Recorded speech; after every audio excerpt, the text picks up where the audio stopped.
하나님의 말씀 받습니다. 하나님의 말씀 사사기서 9장 7절로 이하 15절까지의 말씀입니다. 구약성경 사사기서 9장 7절로 이하 15절까지의 말씀 한 절 한 절씩 교독하시고 마지막 절 한 목소리로 한 마음으로 함께합니다. 사사기서 9장 7절로 이하 15절까지의 말씀입니다. 사람들이 요담에게 그 일을 알림해 요담이 그리심산 꼭대기로 가서 서서 그의 목소리를 높여 그들에게 외쳐 이르되 세겜 사람들아 내 말을 들으라. 그리하여야 하나님이 너희의 말을 들으시리라.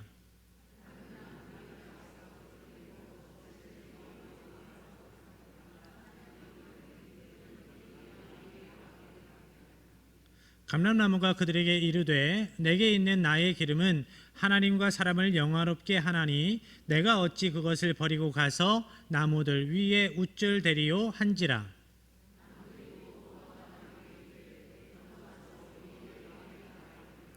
무화과 나무가 그들에게 이르되 나의 단 것과 나의 아름다운 열매를 내가 어찌 버리고 가서 나무들 위에 웃줄 대리요 한지라.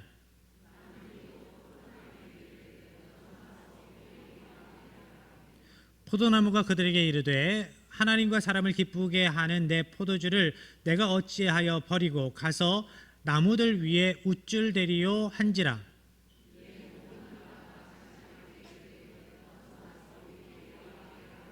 함께합니다. 가시나무가 나무들에게 이르되 만일 너희가 참으로 내게 기름을 부어 너희 위에 왕으로 삼겠거든 와서 내 그늘에 피하라. 그리하지 아니하면 불이 가시나무에서 나와서 레바논의 백향목을 사를 것이니라 하였느니라. 아멘. 기드온이 300명의 인원으로 13만 5천 명의 대적을 미디안 군대를 물리쳤습니다. 이스라엘 백성들 사이에서 기드온의 인기가 하늘 높은 줄 모르고 치솟습니다. 그래서 나중에 이스라엘 백성들이 쫓아와서 이렇게 이야기를 하지요. 우리의 왕이 되어주세요. 우리의 왕이 되어주세요. 이스라엘 백성들의 요청에 기드온은 이렇게 대답합니다. 나도 나의 자녀들도 나의 자손들도 왕이 되지 않을 것이다. 여호와께서 너희를 다스리실 것이다. 하나님께서 왕이시다 라는 말씀입니다. 참으로 아름다운 믿음의 반응입니다. 그런데 여기에서 딱 멈췄으면 좋았을 텐데, 해피엔딩이었을 텐데 기드온이 이스라엘 백성들에게 한 가지 요구를 합니다. 미디안을 쳐서 이제 여러 가지를 물품을 약탈해 왔는데 그 가운데에서 금 귀걸이를 모아다가 나에게 달라고 요구를 합니다. 이스라엘 백성들은 기꺼이 그것을 모아서 기드온에게 갖다 줍니다. 기드온은 그 금으로 무엇을 했는가? 그 금을 녹여서 황금 에봇을 만듭니다. 그런데 에봇이 뭐지요? 에봇은 제사장의 의복입니다. 하나님께서 제사장의 의복으로 이렇게 만들어라. 그 양식을 자세하게 말씀하셨어요. 하나님께서 명하신 제사장의 의복 에봇입니다. 그것을 사사로이 만들거나 사사로이 개인이 가지는 것, 하나님의 말씀을 거역하는 일입니다. 하나님의 말씀을 반대하는 일. 결국 기드온은 이스라엘은 그가 만든 황금 에봇으로 인하여서 어려움을 당합니다. 기드온이 만든 황금 에봇은 그 가정에 이스라엘의 큰 화가 됩니다. 사사기서 8장 27절로 갑니다. 함께합니다. 기드온이 그 금으로 에봇 하나를 만들어 자기의 성읍 오브라에 두었더니 온 이스라엘이 그것을 음란하게 위함으로 그것이 기드온과 그의 집에 올무가 되니라. 아멘. 그것을 음란하게 위하였다. 무슨 뜻일까요? 그것을 우상 삼아서 숭배했다라는 겁니다. 우상 숭배를 성경은 음란이라고 간음이라고 말씀을 하세요. 영적인 간음이다. 영적인 간음이다. 백성들은 그 황금 에봇 앞에 나와서 절을 합니다. 예물을 가지고 와서 그것을 우상 삼아서 바치는 거지요. 그 황금 에봇이 있는 곳은 그래서 시간이 지나면서 거룩한 곳, 특별한 장소로 여겨지게 됩니다. 그런데 그곳이 어디였는가? 기드온의 성읍, 기드온의 집이었다라는 거지요. 점점 그곳이 신성한 곳, 거룩한 곳으로 여겨지고 그 황금 에봇 앞에 드리는 그들의 예물, 그것은 기드온의 재산이 되지요. 자, 그러면서 기드온은 권력을 쌓아가고 왕처럼 그들 위에 군림하게 됩니다. 기드온은 왕이 되기를 거부했지만 왕처럼 살았습니다. 예를 들어서 이런 거지요. 처첩이 많았습니다. 정실 부인과 첩들이 많았습니다. 정실 부인을 통하여서 낳은 아들이 70명. 그러니까 첩을 통해서 낳은 아들 딸들도 많았을 것이고 정실 부인 70명의 많은 정실 부인 아래에서 태어난 70명의 아들 외에 딸들도 많았겠지요. 기록된 자녀들 수보다 최소한 3배 내지 4배는 됐을 겁니다.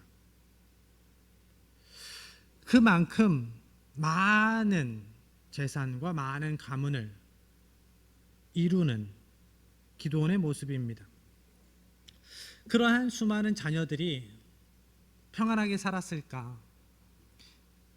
아니지요. 그 가운데 많은 갈등이 있었을 겁니다. 그 가운데에 그 수많은 자녀들 가운데에 오늘 본문에 한 인물이 나옵니다. 아비멜렉입니다. 아비멜렉은 첩의 소생이었습니다. 수많은 정실 부인과 수많은 첩들 가운데에 한 사람, 첩의 아들 아비멜렉이라는 이름에는 나의 아버지는 왕이다 라는 뜻이 있습니다. 나의 아버지는 왕이다. 아비멜렉은 왕처럼 살아가는 아버지를 보면서 자신은 진짜 왕이 되고 싶었습니다. 왕이 되고 싶었던 아비멜렉, 그의 어머니가 그런 마음의 소원을 담아서 아들의 이름을 지어줬을 수도 있겠다 생각이 듭니다. 그래서 그 인물 아비멜렉은 아버지 기드온이 죽은 후에 간교한 꾀를 내어서 왕이 되려고 합니다. 아버지 기드온이 죽은 후에 그는 외가 친척들이 살고 있는 세겜으로 가서 이렇게 친척들에게 이야기를 합니다. 기드온의 아들들 70명이 왕이 되는 것보다 내가 왕이 되는 것이 여러분에게 좋지 않겠습니까? 그런데 여기에는 앞뒤가 안 맞는 내용들이 들어가 있습니다. 70명이 왕이 되는 나라가 있었나요? 없었습니다. 그리고 왕정을 하나님께서 명령하시지도 않았습니다. 지금 사사 시대입니다. 사사는 세습이 되는 직임이 아니에요. 그럼에도 불구하고 자기 입장에서 자기 편한 대로 이야기를 떠들고 있는 거예요. 70명의 기드온의 아들들이 왕이 되는 것 생각해 보세요.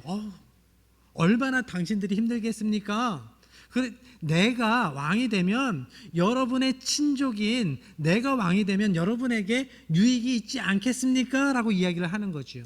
그 이야기를 세겜에 사는 아비멜렉의 외가 친족들이 좋게 여깁니다. 그래서 나아가서 세겜 사람들을 설득하고 설득당한 세겜 사람들은 아비멜렉을 세우기로 작정을 합니다. 그래서 그들은 바알브릿 묘에서 은 70개를 가져다가 아비멜렉에게 줍니다. 아비멜렉이 받은 은 70개가 어디에서 나왔다고요? 바알브릿 묘에서 나왔어요. 바알브릿은 바알을 섬기는 산당입니다. 우상 숭배하는 자들이 우상 숭배하는 곳에서 재정을 끌어다가 아비멜렉에게 주었다라는 겁니다. 그는 왕이 되기 위해서 그 첫걸음을 어떻게 시작했는가? 우상 숭배자들의 후원을 받아서 우상 재단에서 나온 재정을 청치 후원금으로 받았다. 그 돈으로 무엇을 했는가? 용병을 삽니다. 용병을 사요. 성경은 아비멜렉이 고용한 용병을 방탕하고 경박한 사람들이라고 표현하는데 요새 말로 건달입니다. 조폭들이에요. 살인 청부업자들입니다. 생각해 보지요. 내가 선한 일을 하기 위해서 이렇게 했어, 이런 죄를 지었어 라고 이야기하는 사람이 있을 때 올바른 것일까요? 선한 결과물을 도출하기 위해서, 선한 결과를 내기 위해서 과정 가운데에서 참혹한 죄를 저질렀다. 그러니까 그 죄가 아니다라고 이야기를 할 수 있을까요? 이 땅에, 이 세상에 전쟁이 많습니다. 우리가 듣는 뉴스 가운데에 러시아가 용병 부대를 만드는데 교도소에서 살인죄를 저지른, 참혹한 죄를 저지른 이들을 이유 불문하고 자원자를 받아서 용병 부대를 만들었대요. 그들이 잔인한 사람들이기 때문에 전쟁터에 나가서 잘 싸웠다는 거지요. 잔인하게 적들을 죽이고 노력하고. 그런데 우리가 그 뉴스를 보면서 어떤 생각을 합니까? 저건 아니다. 누구나 하나 같이 저건 아니지 라고 생각을 하죠. 결과, 나의 목적한 것이 옳다고 하더라도 그 과정이 옳지 않으면 하나님께서는 결과만을 보시는 분이 아니시기 때문에 기뻐하지 않으십니다. 그렇죠? 오늘 본문에 나오는 아비멜렉이 그러했습니다. 그의 첫걸음부터가 잘못되었어요. 그의 마음의 중심부터가 잘못되었습니다. 아비멜렉은 그 용병을 데리고 가서 자기의 배다른 형제, 이복 형제들 70명을 죽여버립니다. 그런데 감사하게도 그 가운데 한 명, 요담이라는 인물이 도망쳐서 살아남지요. 요담이 자기 형제들이 다 죽었다라는 이야기를 듣고 나중에 세겜 사람들 앞에서 이야기를 합니다. 오늘 본문의 말씀이에요. 세겜 사람들에게 당신들 잘못한 겁니다. 아비멜렉은 왕이 될 제목이 아닙니다. 그러한 인물이 아닙니다. 라고 이야기하는 이야기 가운데에 오늘 본문의 말씀이 있습니다. 오늘 본문에 나오는 우화의 내용은 이렇죠. 하루는 나무들이 모여서 왕을 세우려고 합니다. 그래서 괜찮은 나무들에게 왕이 되어달라고 요청을 하지요. 감람나무에게 가서, 무화과나무에게 가서, 포도나무에게 가서 왕이 되어달라고 이야기를 하는데 한결같이 그 나무들이 거절합니다. 그 나무들이 거절하는 이유가 한결같이 이렇습니다. 내가 이렇게 아름답고 귀한 열매를 내는 일을 내버려 두고 나무들 위해서 우쭐대는 것이 옳겠느냐? 내가 나무들 위해서 거들먹거리기를 원치 않는다. 그래서 나무들은 어쩔 수 없이 나중에 가시나무에게 가서 왕이 되어달라고 요청을 합니다. 그 나무들의 요청에 가시나무는 그 제안을 수락하면서 이렇게 말하지요. 본문 15절입니다. 가시나무가 나무들에게 이르되 만일 너희가 참으로 내게 기름을 부어 너희 위에 왕으로 삼겠거든 와서 내 그늘에 피하라. 그리하지 아니하면 불이 가시나무에서 나와서 레바논의 백향목을 사를 것이니라 하였느니라. 아멘. 가시나무는 가치 있는 나무가 아닙니다. 좋은 열매를 맺는 나무도 아니고 그늘을 만들어줄 수 있는 나무도 아닙니다. 게다가 광야에서 가시나무는 잘 불이 붙습니다. 그래서 그 불이 붙어서 옆에 있는 나무까지도 피해를 입히는 나무가 가시나무입니다. 전에 말씀드린 적이 있어요. 우리가 아는 가시나무도 그 광야에 있습니다. 그런데 성경에서 말씀하시는 가시나무 가운데 대부분은 이런 나무예요. 작년에는 재작년에는 푸르른 잎이 있었습니다. 널쩍한 잎이 있었는데 그 잎이 시간이 지나면서 건기를 만나고 수분이 빠지지요. 그러면서 이 나뭇잎이 수분이 없어지면서 마릅니다. 쪼그라들어요. 말리면서 이 넓은 잎이 말리면서 가시처럼 됩니다. 그것을 가시나무라고 이야기를 해요. 그러니까 이 가시나무는 마른 나무, 죽은 나무예요. 거의 죽은 나무입니다. 그래서 말랐기 때문에 그 광야에서, 사막에서 태양이 쬐일 때 그 가지가 부벼지면서 불이 나기도 합니다. 광야에서 흔한 일이에요. 그렇게 해서 그 마른 가시나무에 불이 붙으면 옆에 있는 나무들도 불이 옮겨 붙어서 큰 피해를 입게 되는 거죠. 그러한 배경을 가지고 이야기를 하는 것이 오늘 본문의 말씀입니다. 그런데 그 땅의 상황도 그렇지만 우리의 심령의 상황도 그럴 수 있습니다. 우리의 심령이 주님의 은혜로 풍성할 때, 은혜 충만할 때, 주님의 생명수로 우리가 공급받아서 우리가 싱그러울 때는 문제가 되지 않아요. 그런데 우리의 심령이 메말라 갈 때, 우리의 심령이 하나님의 은혜의 공급을 받지 못해서 메마르면 우리가 가시가 됩니다. 가시나무가 돼요. 그래서 평소에는 그렇게 반응하지 않을 텐데 우리의 심령이 메마르면 가시돋친 말을 합니다. 가족에게, 이웃에게, 우리 지체들에게 가시돋친 말을 할 수가 있어요.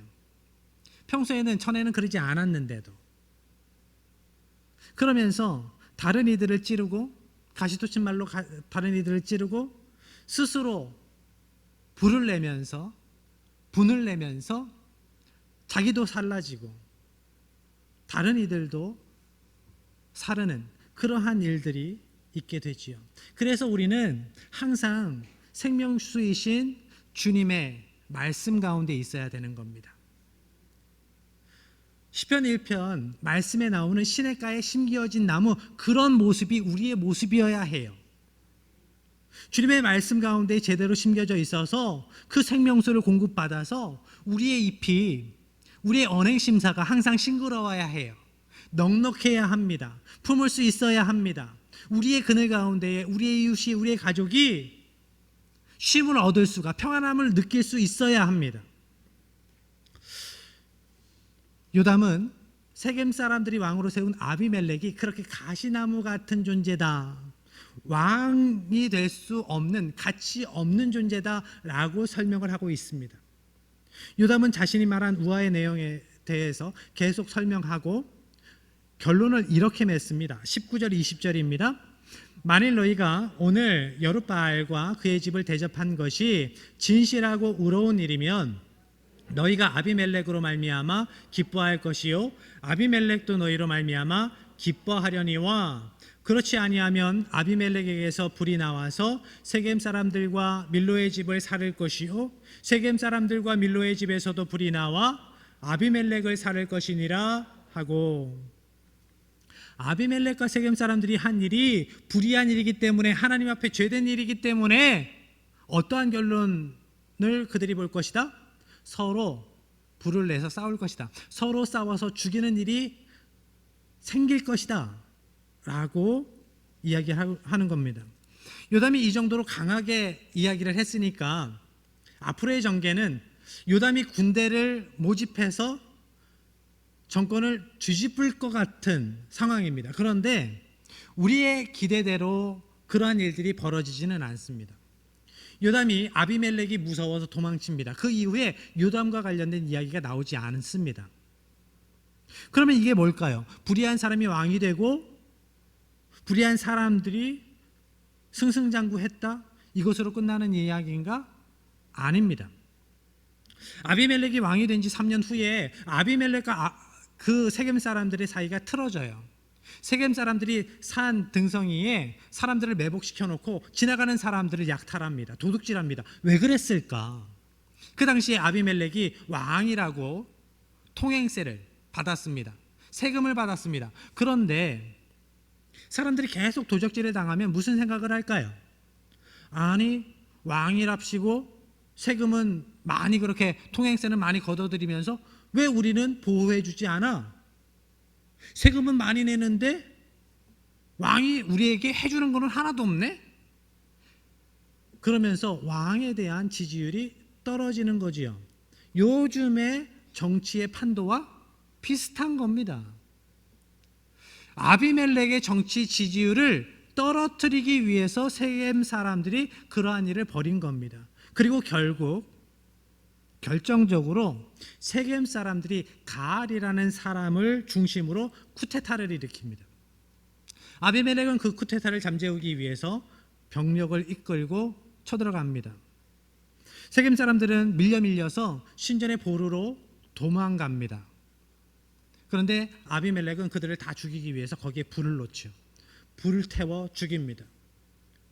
요담의 입을 통해서 선포된 그 이야기대로, 요담의 우화대로 아비멜렉이 불을 내서 세겜 사람들을 죽였습니다. 여기서 멈추지 않고 아비멜렉은 다른 지역으로, 데베스라는 지역으로 반대 세력을 축출하기 위해서 갑니다. 그곳 사람들도 밀려서 망대로 도망갑니다. 이번에도 아비멜렉은 그들을 불태워 죽이려고, 불을 놓으려고 망대에 가까이 가는데, 망대 위에서 어떤 여인이 맷돌 윗짝을 들어서 던집니다. 그 맷돌 윗짝에 맞아서 아비멜렉이 두개골이 깨져요. 그런데 그 당시에 여인의 손에 죽었다는 것은 불명예로 여겨졌기 때문에 그가, 아비멜렉이 옆에 있는 병사에게 이야기를 합니다. 내가 여인의 손에 죽었다고 말 듣기 싫으니까 나를 죽여라. 칼로 찔려서 나를 죽여라. 그 병사의 칼에 찔려서 아비멜렉이 죽습니다. 아비멜렉은 다른 이복 형제를 죽이고 정권을 잡은 지 3년 만에 이렇게 생을 마감합니다. 그런데 어떤 분은 이렇게 이야기를 하시더라고요. 갑신정변도 3일 천하로 끝났는데 아비멜렉은 그래도 3년이라는 시간 동안 왕으로 살아갔잖아요. 사사시대의 왕정시대에 얼마나 이렇게 뒤집히는 일이 많았습니까? 그런데 그래도 아비멜렉은 3년 동안 왕 노릇했으니까 다른 사람들보다는 괜찮지 않은가? 그럴까요? 성경은 아비멜렉에 대해서 단 한 번도 왕이라고 이야기하지 않습니다. 자기는 세겜 사람들에 의해서 왕이 됐다고 이야기를 했지만 성경은 아비멜렉이 왕이라고 말씀하지 않으세요. 이스라엘의 첫 번째 왕은 누구였습니까? 사울이었습니다. 두 번째 왕은 다윗이었습니다. 아비멜렉이 왕이라면, 첫 번째 왕이라면, 진정 왕이라면 사울이 두 번째 왕, 다윗이 세 번째 왕 되어야 되겠죠. 그러나 성경은 그렇게 말씀하지 않으시지요. 22절 말씀에 보면 아비멜렉이 이스라엘을 다스린 지 3년에 라는 말씀이 나옵니다. 여기에서 다스리다 라는 단어에 히브리어 샤르라는 단어가 쓰입니다. 이것은 방백, 지방 호족들이 백성들을 치리할 때 사용되는 단어예요. 왕이 치리할 때 다스리다 라는 단어에는 히브리어로 말라크라는 단어가 사용됐습니다. 그래서 하나님께서 다스리신다 하면 말라크 야훼라고 기록이 됩니다. 성경은 하나님께서는 그를 왕으로 인정하지 않으시는 거지요. 성경은 하나님께서는 아비멜렉을 한 지방의 호족, 산적대의 우두머리 이 정도로만 평가하시는 겁니다. 여러분, 이 세상에서 많은 것을 누리고 많은 업적을 쌓아도 하나님께서 그것을 인정하지 않으시면 아무것도 아닙니다. 우리의 왕이신 하나님께서 이 땅에서의 삶을 결산하실 때에 제가 이것도 했고 이것도 했고 이것도 했습니다. 주님의 이름으로 이러한 사역들을 했고 선한 일을 했습니다 라고 주장할지라도 하나님께서 너희의 마음의 중심이 올바르지 않았고 내가 그것을 인정하지 않는다라고 말씀하시면 끝이에요. 그래서 우리는 하나님의 뜻을 항상 분별해야 하는 겁니다. 하나님의 뜻대로 살아가야 하는 겁니다. 하나님의 인정함이 없으면 그것은 아무것도 아니기 때문이죠. 아비멜렉은 하나님께 인정받지 못한 사람이었습니다. 하나님께서 인정하지 않으시는 사람이었습니다. 그런데 그렇지만 우리 마음 한켠에는 이런 생각이 들 수도 있습니다. 불의한 이들이 득세하고 왕노릇할 때, 나쁜 놈들이 못된 짓을 할 때, 그러면 하나님은 뭘 하셨습니까? 나중에 나쁜 짓을 다 하고 나쁜 놈들이 나쁜 짓을 다 한 다음에 이렇게 평가만 하시면, 심판만 하시면 끝나는 건가요? 그 시간은요, 그 시간 동안 힘들었던 하나님의 백성들은요, 선한 하나님의 사람들의 그 고통과 눈물은요, 하나님 그때 잠잠하시고 그때 일하지 않으셨으면 그거 문제 아닙니까? 이렇게 하나님께 떼쓰고 하나님께 불평할 수도 있을 것 같아요. 그렇지만 성경은 그것 아니다라고 말씀하십니다. 본문의 말씀 23절, 24절로 갑니다. 함께 합니다. 하나님이 아비멜렉과 세겜 사람들 사이에 악한 영을 보내심에 세겜 사람들이 아비멜렉을 배반하였으니 이는 여룻바알의 아들 70명에게 저지른 포악한 일을 갚되 그들을 죽여 피 흘린 죄를 그들의 형제 아비멜렉과 아비멜렉의 손을 도와 그의 형제들을 죽이게 한 세겜 사람들에게 돌아가게 하심이라. 아멘. 하나님께서 아비멜렉과 세겜 사람들 사이에 무엇을 보내셨다? 악한 영을 보내셨다라고 말씀합니다. 하나님께서 아비멜렉과 세겜 사람들의 죄를 벌하시기 위해서 악한 영을 보내셔서 그들이 서로 반목하고 서로 죽이고 파당짓고 서로 죽이고 갈등하고 전쟁하고 그러한 일들이 있었다. 이렇게 하나님은 일하셨다라고 말씀하고 계세요. 그런데 이 대목에서 하나님의 의, 하나님의 선에 대한 질문이 나옵니다. 하나님께서 악한 영을 부려서 사람들을 죽이신다고요? 그러면 하나님도 선한 하나님은 아니시잖아요 라고 질문하는 신학자들이 있었어요. 여러분, 이 질문에 어떻게 답해야 합니까? 우리가 어떻게 이해해야 하죠? 우리 하나님은 선하신 분이십니다. 완전하신 분이십니다. 흠이 없으신 분이십니다. 그런데 악한 영을 사용하셔서 사람들을 죽이신다? 이 부분을 어떻게 이해해야 하죠? 이런 겁니다. 악한 영은 원래 악해요. 그래서 항상 악한 일을 도모하지요. 참소하고 파당짓고 서로 싸우게 만들고 전쟁을 일으키게 만듭니다. 그것이 악령의 일이에요. 그런데 죄가 이 세상에 들어온 다음에 세상에 편만해진 악한 영이 하나님의 백성들을 죽이지 못합니다. 왜요? 하나님께서 보호하시기 때문이에요. 막으시기 때문입니다. 하나님께서 지키시기 때문입니다. 그 악한 영의 일하는 것을 하나님께서 막으셔요. 제약하셔요. 그래서 하나님의 백성들이 하나님의 은혜로 사는 겁니다. 우리가 하나님께서 나에게 뭐 해주셨어요? 라고 철없는 사춘기 아이처럼 기도할 때에도 참으세요. 우리가 호흡하며 살아가는 것 자체가 하나님의 은혜지요.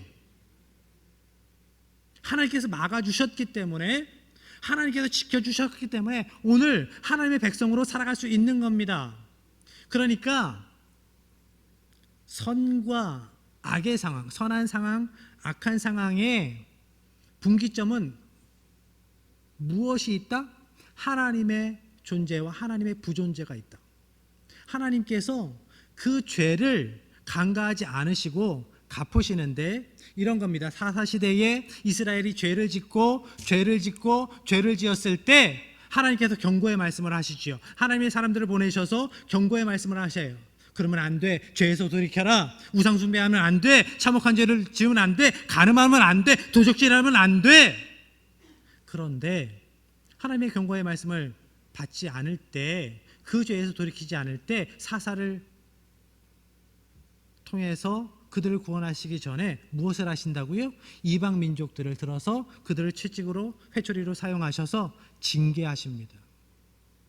이방 민족들이 심판의 도구가 되는 것처럼 악한 영도 심판의 도구가 되는 거지요.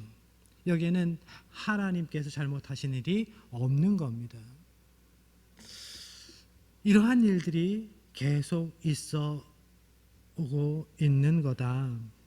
그래서 악한 영의 활동을 그냥 하나님께서 막지 않으셨을 때, 악한 영이 그들에게 들어갔을 때 그들은 악한 사람이기 때문에, 악한 심령의 사람들이기 때문에 서로 그들의 악한 마음으로, 악한 본성으로 서로를 죽이고 싸우고 그렇게 서로를 대적하는 일이 벌어지는 것이다. 이렇게 말씀하는 거죠. 56절, 57절 마지막으로 함께 합니다. 아비멜렉이 그의 형제 70명을 죽여 자기 아버지에게 행한 악행을 하나님이 이같이 갚으셨고, 또 세겜 사람들의 모든 악행을 하나님이 그들의 머리에 갚으셨으니 여룻바알의 아들 요담의 저주가 그들에게 응하니라. 아멘. 뭐라 말씀하십니까? 하나님이 하셨다, 하나님이 갚으셨다 라고 말씀합니다. 하나님이 이렇게 갚으셨다. 어떻게 해요? 요담의 이름에는 하나님은 완전하고 흠이 없으시다라는 뜻이 있습니다. 그 요담의 입술을 통해서 하나님께서 어떻게 심판하실지를 미리 말씀하셨어요. 그들이 서로 칼로, 불로 서로를 죽일 것이다. 이렇게 하나님은 일하실 것이다 말씀하시고 심판하셨습니다. 그 말씀대로 하나님께서는 이렇게 역사하심으로 하나님께서는 사랑의 하나님이시면서 또한 죄를 간과하지 않으시는 공의의 하나님이신 것을, 완전하신 흠 없으신 하나님이신 것을 증명하시는 겁니다. 우리가 살아가는 현실도 만만치 않습니다.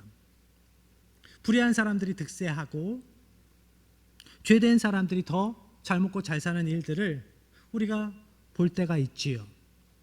우리가 선하게 올바르게 살아가려고 하는데 억울한 일을 만나기도 합니다. 그렇지만 기억하십시오. 그 암흑의 시대, 사사 시대에도 하나님께서 일하셨습니다. 사람들이 모르는 그 시간에도 하나님께서 일하셨습니다. 여러분, 어두운 세상 가운데에, 희망이 보이지 않는 세상 가운데에 살아간다고 생각이 되더라도 기억하십시오. 우리가 모르는 곳에서, 우리가 인지하지 못하는 그 시간에도 하나님은 일하십니다. 하나님의 말씀을 성취해 가십니다. 하나님께서 갚으십니다. 하나님의 백성들의 믿음의 삶을 지켜보시는 하나님께서 그 선한 계획을 이루어 가심을, 우리의 가정에, 우리의 교회에 이루어 가심을 믿으시고 굳건한 믿음으로 하나님께 대한 올곧은 신앙으로 살아가시기를 주님의 이름으로 간절히 축복합니다. 이 시간 우리의 삶의 자리에, 우리 교회에 하나님의 역사하심을 기대하며 찬양하고 기도하겠습니다.